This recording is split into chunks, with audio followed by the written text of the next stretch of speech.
Welcome back guys, my name's Gareth, this is Tech Check. This week, a very special build for quite a special friend, to be honest guys. He's a music producer, he's a gamer, and he's a content creator. And he wanted a new PC. Always been messing around on laptops and wanted to actually dabble in PCs.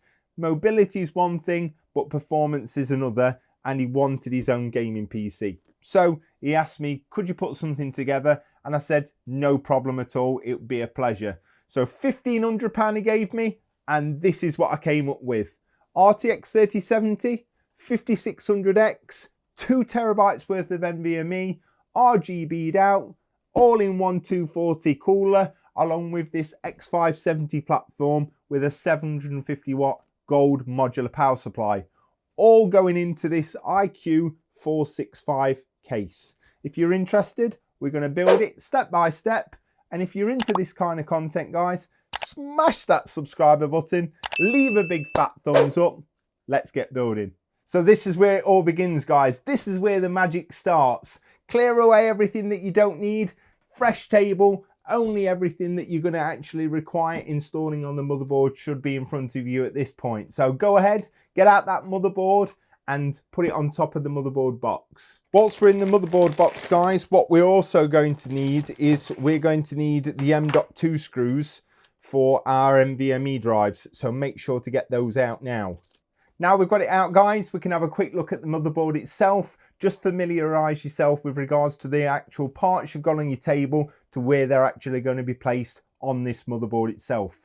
So we have our RAM, which will be going in our DIMM slots, these 4 slots here. We have our socket, which is located here, which our CPU will be going into. And then we've got our 2 M.2 NVMe drives, which will be going on these 2 drives located here under these heat shields.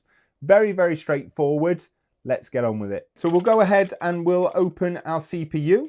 Now our 5600X does come with a stock cooler, but we won't be using that. We've upgraded to a 240 all-in-one. Now do be careful guys, because with Ryzen CPUs, we have our pins which are located on the actual CPU itself, not in the socket like Intel boards. When you're handling these CPU guys, keep your fingers off of the IHS and more importantly, the pins at the bottom.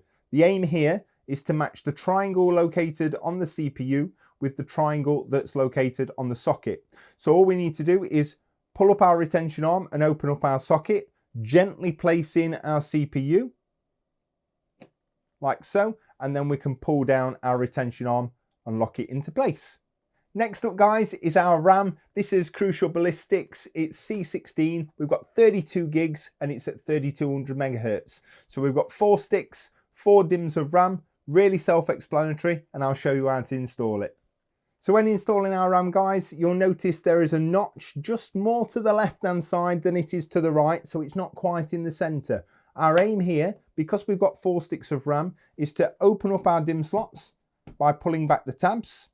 And then what we can do is gently lower it into position, and because we've got 4 DIMMs, we're going to populate all 4 sticks of RAM. So what we can do is lower them into position, make sure that you've got the notch on the DIMM stick with regards to the notch on the actual DIMM itself. Push down on both sides gently until you hear a click. And we'll repeat that 4 times for each slot. There we go. So they're all populated nicely, they're seated correctly, and obviously we've got them in the correct slots. If you only had 2 sticks of RAM guys and you've got 4 slots, you start with the far right hand side, populate that one, miss the next one, populate the next one, and then miss it. So it's in, out, and that way you're going to make use of dual channel memory. Next up guys is where the speed enters the system. We've got 2 NVMe drives here, both from Samsung, both 1 terabyte drives, 970 EVO and 980. Both very, very good Gen 3 drives, up to 3,500 megabytes. You just need to decide which one's going to be your Windows boot drive and which is going to be your secondary drive. Aim here though, 2 heat shields. We're going to remove both of these, pick which one you want as your boot media, put one on the top and one on the bottom, and we'll do that now. So first step guys, we're going to undo the 2 heat shield screws like so.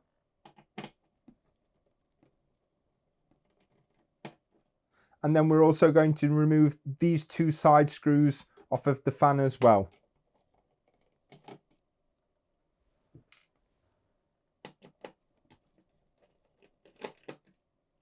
There we go. And this is where a magnetic screwdriver really does come in handy, especially when we install the two tiny M.2 screws. We can pick up this fan and just put it to one side, and then that will reveal another two screws that we need to remove.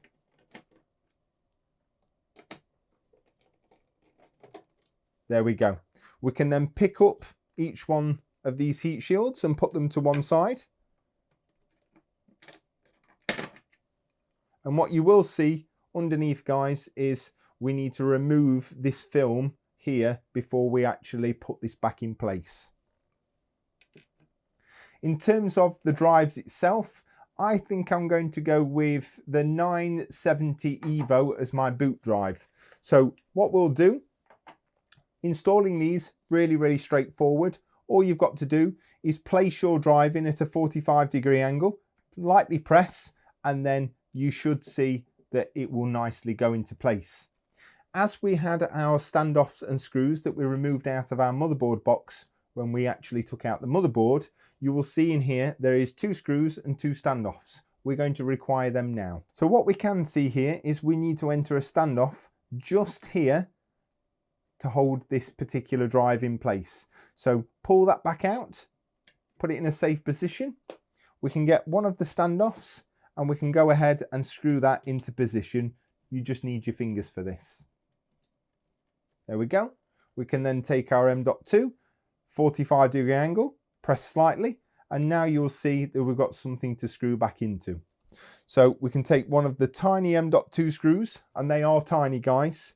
So essentially, that's how big they are. And then what we can do is just nice and gently screw this into position. Doesn't need to be tight or anything like that. We can then take our shield for our top drive. We can remove this film off of the top of it. There we go. Take that off, and then we can place that firmly on top of our drive and screw it down into position. There we go. So go ahead and screw that one down.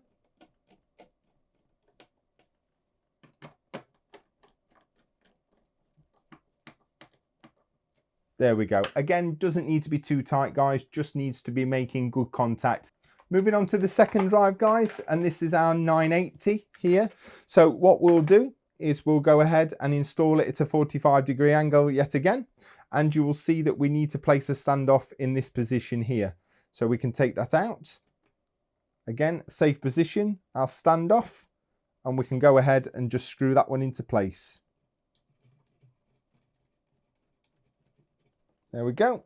Then we can take our M.2, 45-degree angle, place it in, and again we can then utilize the second M.2 screw and secure that one down also.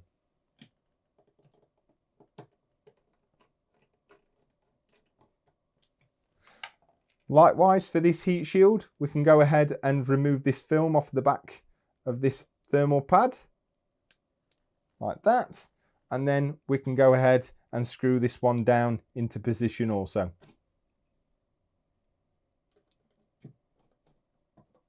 We can then take our fan, place it back in position. There we go. And then we can put the two small screws here and here. So we're now in a position, guys, where we've got our RAM nicely seated, secured in place. We've got our CPU all installed, and we've got our 2 terabytes of ultra fast storage on our first and second drives. So next step, let's have a look at the case. Let's start preparing that, start taking it to pieces so we can get this motherboard installed. Oh!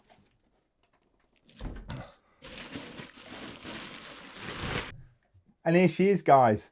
Absolute beauty. I think we've all been caught up with like the 4000X, the 5000X. We seem to forget that Corsair made some absolutely stunning cases previously, and this is a really good example. Lovely glass side panel, fantastic glass side panel on the front, but really good airflow through the front 3 120 fans. all filters all the way around on the top and bottom, and a full length PSU shroud as well. So absolutely fantastic case, and it's going to house all of these really nice parts fantastically as well. So let's go ahead, take off the front, side and back panels, and then we'll prepare it for the motherboard. So a quick look inside, guys, reveals these lovely grommets all in the nice places, and I'm a big fan of having this grommet at the bottom of the PSU shroud so you can feed them cables for the graphics cards. As we said previously, this particular case can house these three 120 fans with that lovely RGB, full PSU shroud down here as well, all integrated standoffs, so no need to worry there. And then again on the back, we've got these quick removable 3.5-inch drives for our hard drives, and then we've got these 2.5 inches for our SATA drives as well. So really nice overall, really pleased with this particular case as well. So let's go ahead. Let's get our motherboard installed. So it's this very important time, guys, that if you do not have an integrated IO shield on your motherboard like this here, then this is the crucial time now that you go ahead and install it into your case. Just make sure the orientation is the correct way, firmly press it in, and you'll be all good. But for us, because we've got an integrated IO shield, we'll lower it into the case. Be very careful, we don't want to damage the board. We want to make sure the motherboard is sitting on all of the correct standoffs.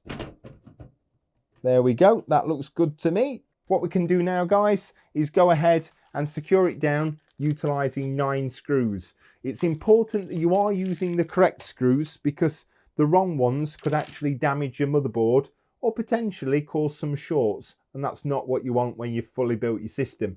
So go ahead and make sure you're using these screws here. They're fairly small, they've got quite a large head on it, and they make fantastic contact with the grounding pins on your motherboard as well. This will come in really handy with a magnetic screwdriver. It's not so bad with the ones which are out in the open, but the more harder to reach ones will cause potential problems, especially if you drop the screw and you've got to try and find it. So now that we've got our motherboard nicely installed, what I would advise at this point, there's a few of these plastics that we can actually take off, especially this one. We're not going to need that one. There's also an awkward one on this Supreme FX. We can take that one off, but I am going to leave on this particular one just in case we do scratch anything or anything like that.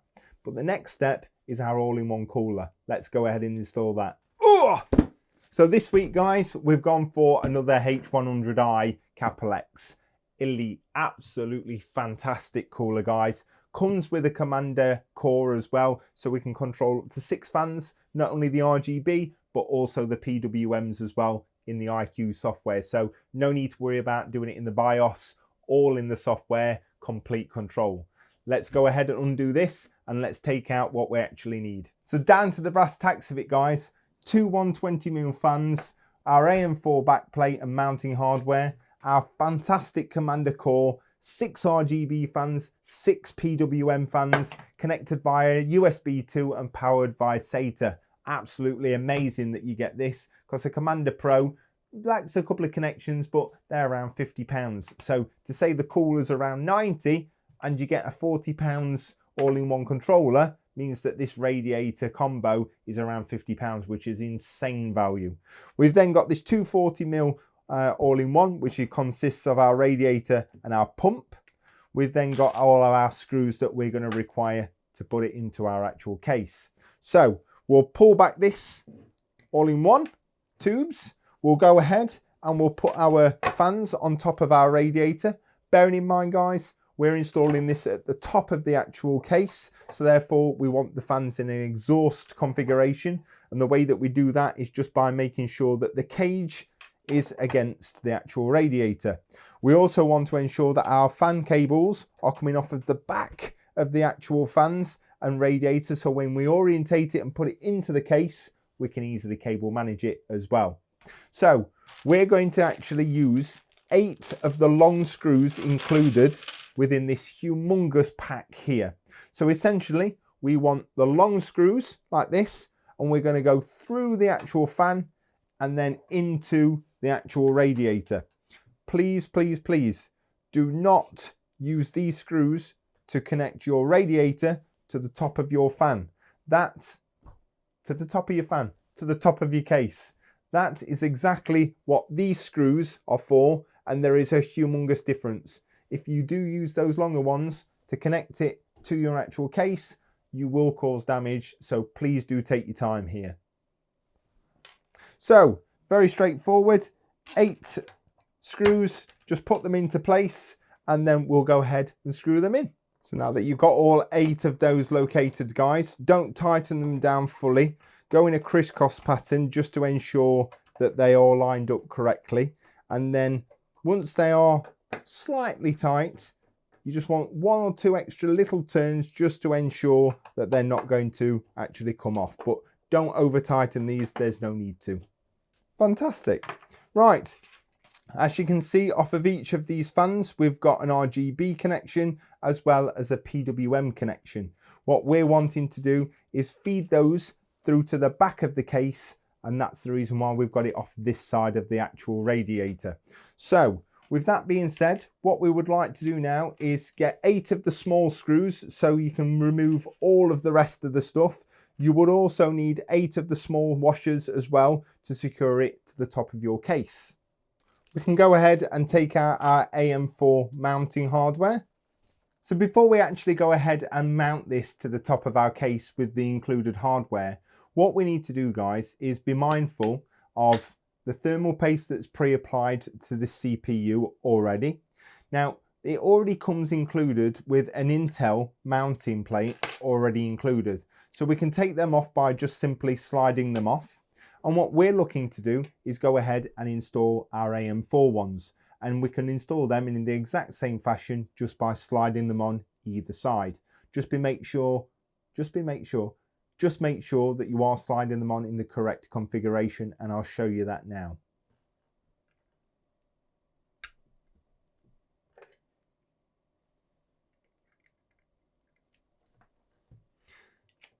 So essentially, guys, we're looking to make sure that when we're actually installing these, that the brackets are facing upwards. So basically it's not this way like that. We want to make sure that the actual brackets themselves are facing upwards. So therefore, when we put these through like this from the bottom and we screw one of these on top of it, we've got something to lever down on. If it was this way around, we wouldn't have enough room between the bottom of the block and where the CPU makes contact. Now, what you do have to bear in mind, guys, once you've took that Intel mounting bracket off, you are going to struggle to keep this cover in place. So very mindful that you can remove this thermal paste and apply some fresh ones if you want to once you come to install it. Or if you don't have any, just be mindful that it's probably a good choice to actually leave this Intel one on until last thing and you've got this mounted into your case. But the next step, guys, is essentially ensuring that you push one of your eyes or hooks through the bottom like this, and then you can go ahead and lightly or gently screw on a few turns of one of the thumb screws, and we're looking for this exact same here, what I've shown you, and that way you've got plenty of play to be able to hook it under the AM4 socket. Do the same on the other side.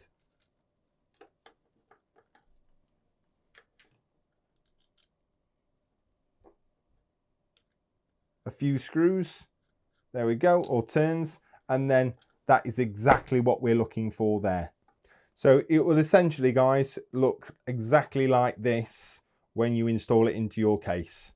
So when installing this CPU cooler, guys, couple of ways that you can actually do it. First way is connecting our pump to our CPU and getting this cooler firmly installed, eliminating any risk of any CPU piece going anywhere at all. Second one is a little more risky. You can go ahead and install the radiator first, and you'll have the pump and the actual tubes flopping around quite a lot. And like we said previously, if you've got this thermal paste and you've got it going all over the place, number one, you've got to replace it, but number two, you could cause a potential problem as well. So we're going to go ahead, connect the actual cooler to the CPU now. So all you got to do, guys, is pick it up and place it inside of your case. Just be careful here, you don't want to cause any damage. You can put all the wires and cables to one side. Just make sure that your orientation of your pump is in the correct way. So essentially, we're just going to be hooking on one of these hooks here underneath this particular hook here, and then the next one just here. So we'll do the back one first and then the front one. Again, we don't need to apply any thermal paste because there's some already pre-applied.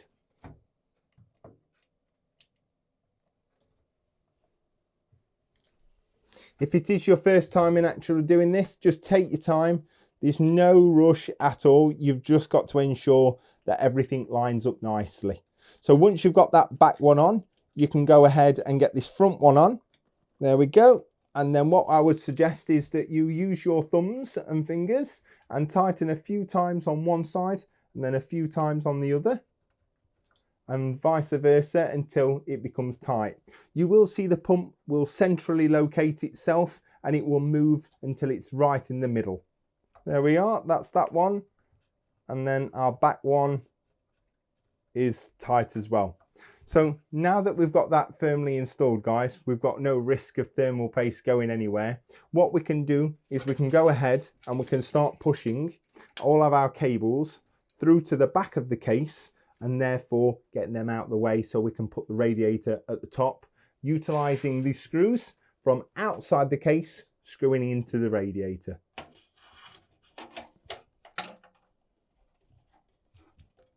We can do the same with the two fan cables off of each fan and push those through to the back also.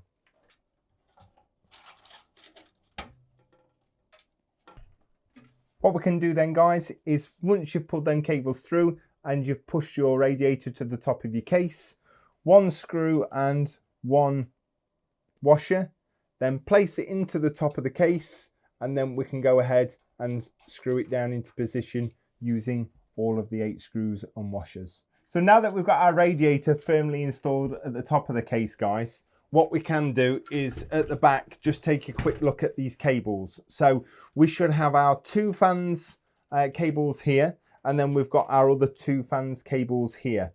Now off the back of here we do have a 24 pin that we need to push into our commander core, and then the only other cable is our CPU header, which we need to push, well, our CPU fan cable, which we need to push onto our CPU header, which I'll show you very shortly. But essentially the next step is to install our commander core. Now, very, very straightforward. The best thing to do with this particular commander core is to remove one of these hard drive bays, like so. We can get some double-sided sticky tape, and what we can do is go ahead and install it just into position here. So I'll do that now. So we'll just apply some of this double-sided sticky tape, like so. We'll put 2 strips of it.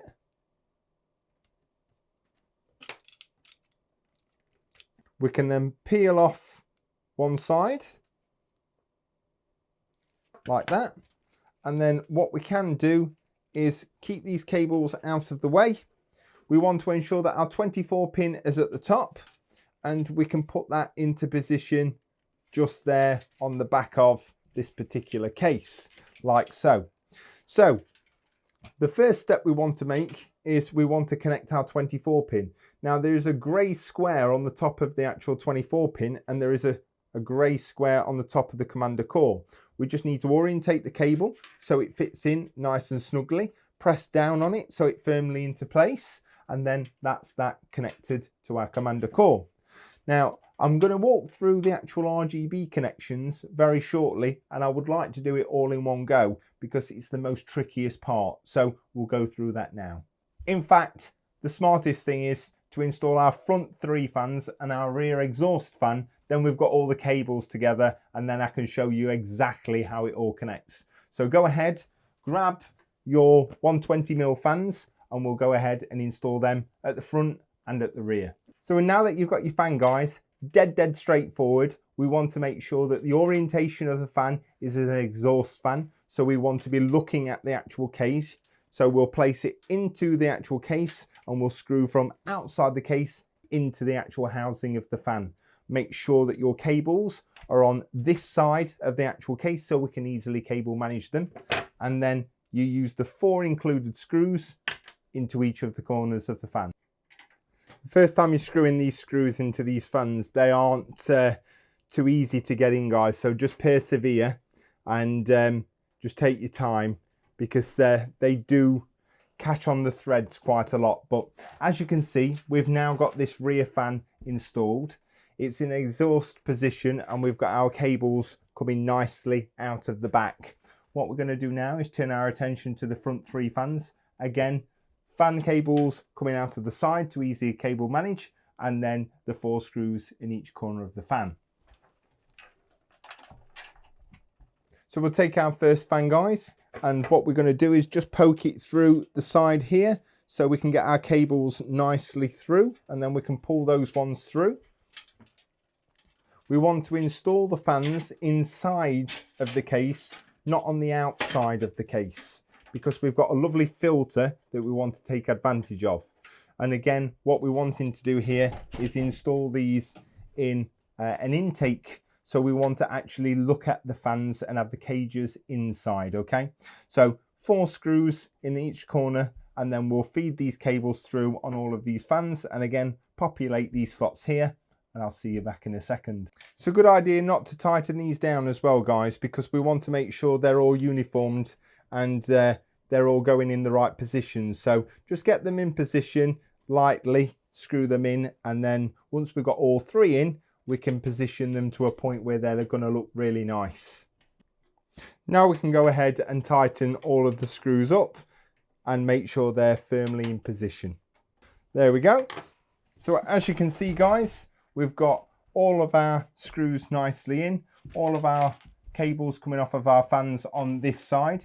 We can actually go ahead and put our front panel back on, and then we'll go ahead and connect those RGB cables to that commander core. So just before we put the front panel on, guys, don't forget your filter. We need to ensure that that goes on first. We don't want to actually put this on because you wouldn't get the filter on afterwards, so make sure that goes on first. Then we can go ahead and install our front panel utilizing the 4 screws on the front. So the bit that everybody dreads, guys, the RGB connections, but having a Commander Core or a Commander Pro makes it so easy, guys. 2 things to remember. RGB needs to be in order, PWMs do not. So just bear in mind that fan number 1, fan number 2, fan number 3, 4, 5 and 6 need to go in that exact order when we're connecting our Commander Core with all of our fan cables, especially the RGB. PWM on this side doesn't make any difference whatsoever. So what we're going to do to start with is we're going to remove all of the cables that we don't need.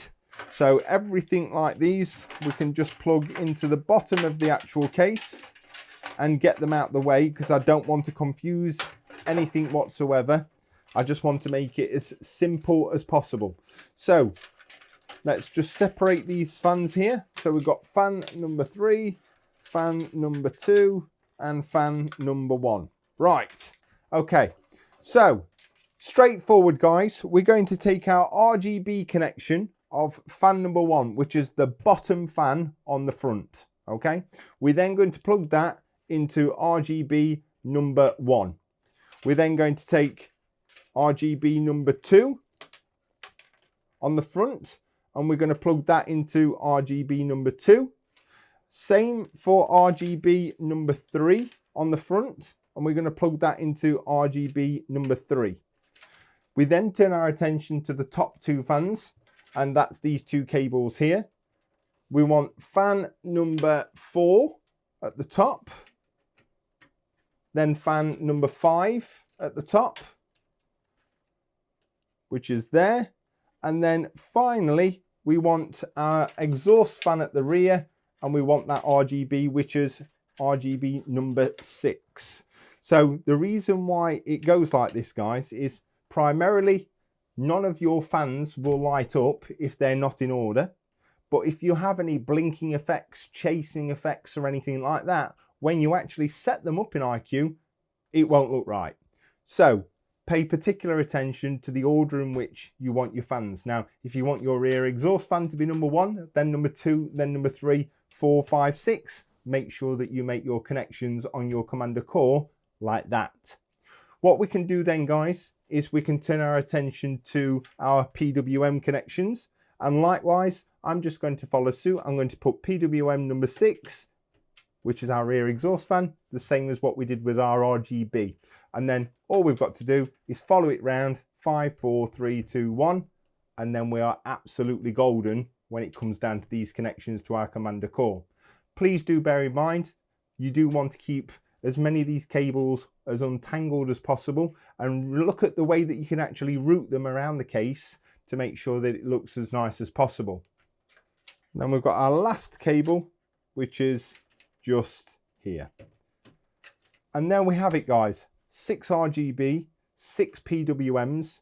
We have our 24 pin from our pump, which is plugged into here. And then the simple 2 connections which are left are our SATA power cable, which is here, and then our USB 2 connection, which needs to be pushed through to the front of our case and connected to a USB 2 header. And I'll show you that when we come to connect all of the front IO and motherboard connections. But for now on, try and clean this up as much as possible. Utilize the zip or tie down points. Use some of the zip ties that came with the case or with your motherboard, and try and make it as clean as possible. Try and keep it down the corners of the actual case, and if need be, you can zip tie some of the cables together. It is a solid back panel. You are never going to see through it. So if cable management's not your strong point, no one's actually going to care because no one's going to see it. But it's up to you whether you want to put a little bit more effort in this side or save all your effort for the front. So there you have it, guys. A little bit of love and attention, a little bit of smart cable routing, and you can actually get it to a point that you're happy with it. Again, is this the best? Probably not, but it's up to, I would say, 95% of where I'm happy with it. So we've still got quite a few more cables to put at the back here, so it's not actually finished, but it does get everything in a position where I'm happy with it. So what we're going to move on to now, guys, is installing the power supply. And once we've got the power supply in, we can get the cable extensions, and then we can start connecting everything to the front of the motherboard. But with that being said, because we've got a 750 watt power supply, there isn't a huge amount of room back here. So what I'm planning on doing is removing this hard drive bay, because we don't have any 3.5-inch drives. It'll give us loads more room at the bottom here, and then we can put all our cables down in the basement. So as you can see, guys, everything routed really nicely. To remove this drive, we're going to take this screw out here, and then we're also going to take out this screw, this screw, this screw, and this screw, and hopefully the whole drive will just come out.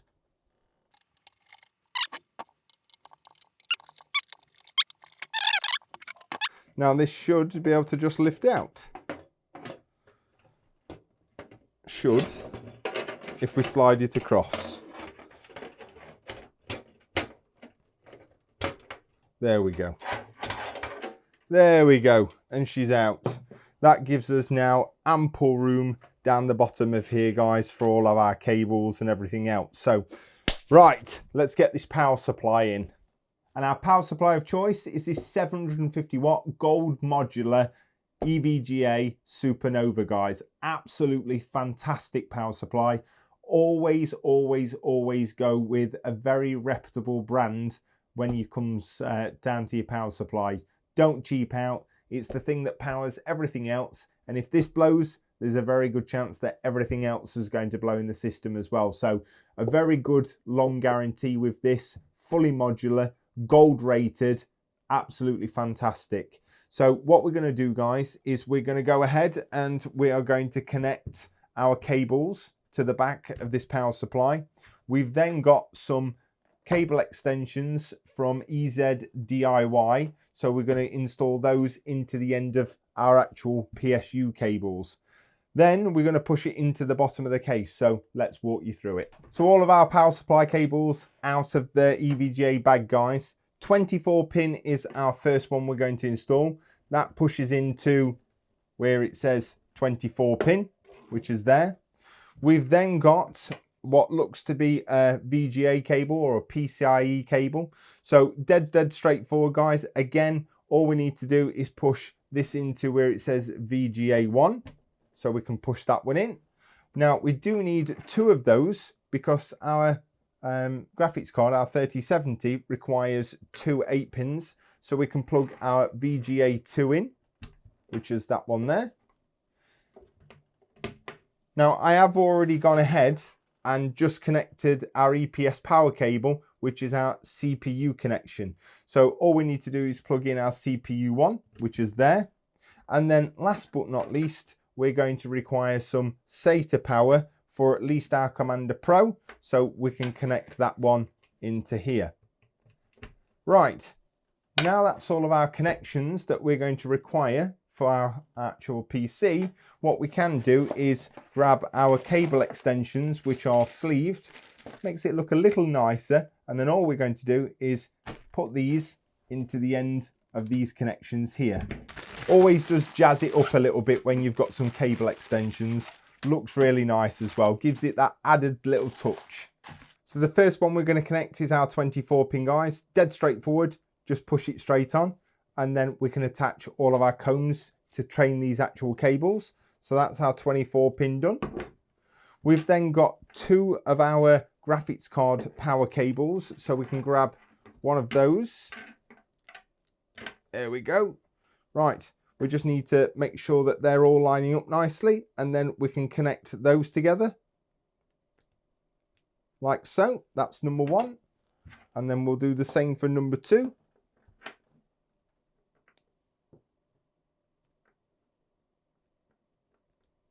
Like so. Right, the last one to do is our CPU cable, which I'll pull out now and we'll connect that one.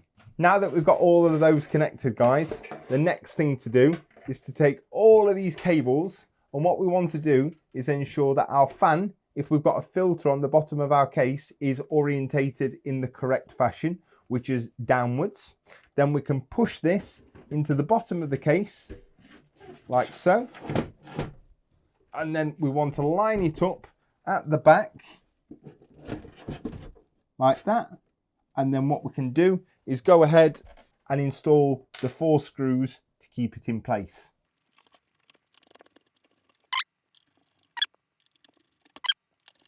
And number 4. So our power supply is all good. We're now going to push all of these extensions through the grommets, guys, so that we can make the connections onto the motherboard. Any excess, once pushed through to the front of the case, you can put into the basement of the actual case itself. The last and only one connection that we're going to require for our SATA power, guys, is going to plug into these SATA power cables. So we take our SATA power from our Commander core, and then we can connect it to the actual SATA power connection itself. Just push it together, and then you can push the excess into the bottom of the case.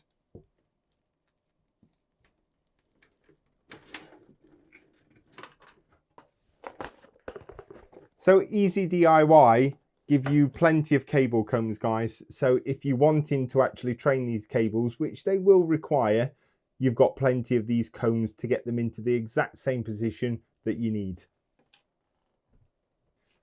So when applying these cable combs, guys, it does take a little bit of patience and a little bit of time, but persevere with it and you'll be fine. Aim to get 3 out of 4 of the large 24 ones on, and then that way you should be able to slide them wherever you need them. So now that you've got all those ones hooked up, guys, we can simply make sure that this connector pushes into this 24 pin on here. There we go. And then we can straighten out our cables and make sure that they're exactly how we want them later on. We'll now go ahead utilizing the 8 pins, and we'll attach 3 out of 4 to each one of these cables as well, following the same premise as we did for the 24 pin. So what we're going to do now, guys, is we're going to connect our USB 3. On our USB 3, there's a little notch here, and on our USB 3 connector down here, there is a little notch that we need to line up. So just be very careful when you actually push this in. We don't want to bend the pins, so make sure it's lined up correctly.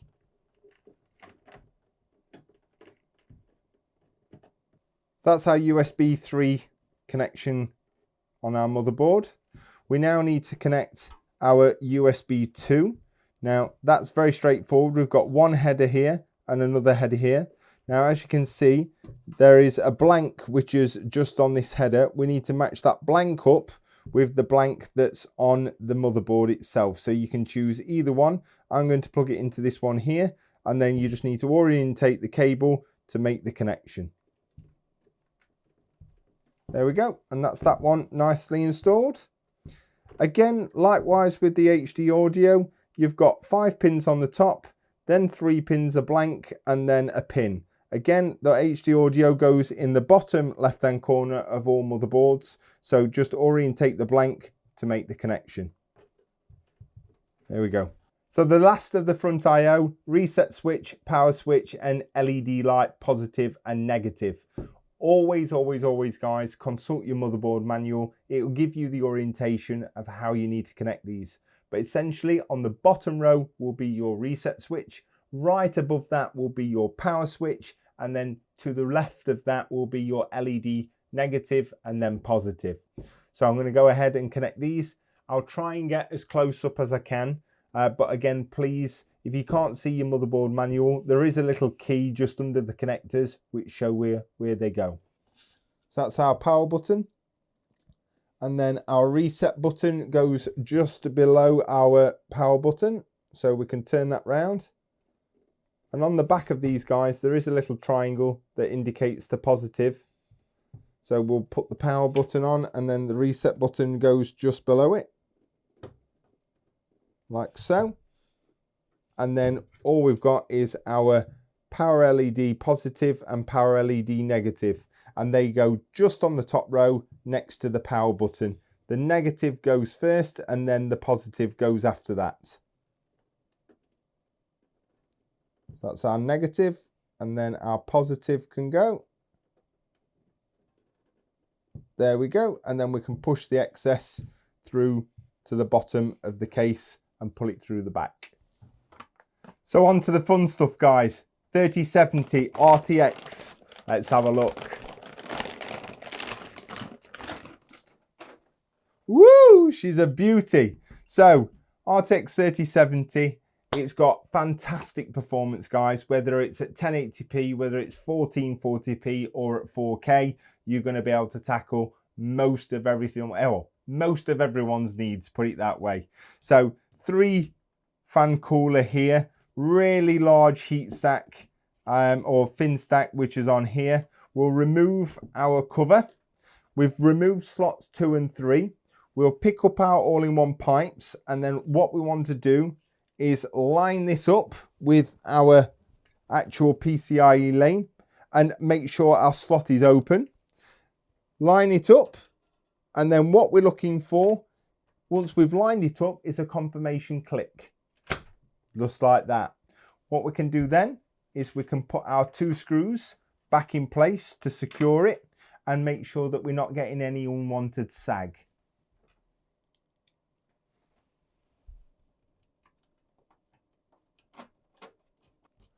Ooh, it's all coming now. Right, we'll move those out of the way. And then all we've got to do, guys, is in the nicest fashion possible, connect our 2 8-pin connectors. There's number 1. There's number 2. And then we're going to push the excess into the basement of the case. And there she is, guys. Absolutely fantastic. Just showing that this 465 case can still play with the big boys in terms of the 4000 and 5000X, especially in the aesthetic department. Let me know down below, what do you think? Would you consider using this particular case, considering how this looks? So just to recap, a 5600X CPU with this RTX 3070, 32 gigs worth of RAM. We've got an X570 motherboard from ASUS, and we've got 2 terabytes, 1 terabyte each, so 2 terabytes in total of NVMe storage. I think that these RGB fans from Corsair, which are the SP120 Elite fans, are going to look absolutely fantastic in this case. And then we've got the H100i Elite capellix cooling our CPU. So overall, fantastic choice of parts, all synced really, really nicely. No problem fitting them all into the case, and everything from a cable management perspective, really, really good.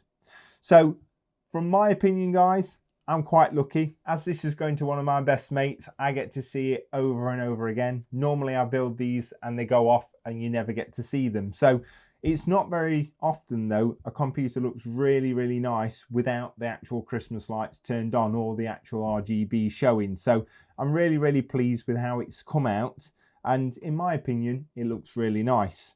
So what I'm going to do, guys, is I'm going to plug a bit of power in. We're going to see if we can see a little bit, well, a little bit of rainbow puke, if you like, and tell me down below, do you prefer it black and white or do you prefer it with the lights on? So let's do that now. Let's pray that I've hooked everything up. Do we have any lights? Oh, we've got a light. Hey, there we go. So I can see all the front fans are working. The top two on the all-in-one is, and this rear fan is as well. That's absolutely fantastic.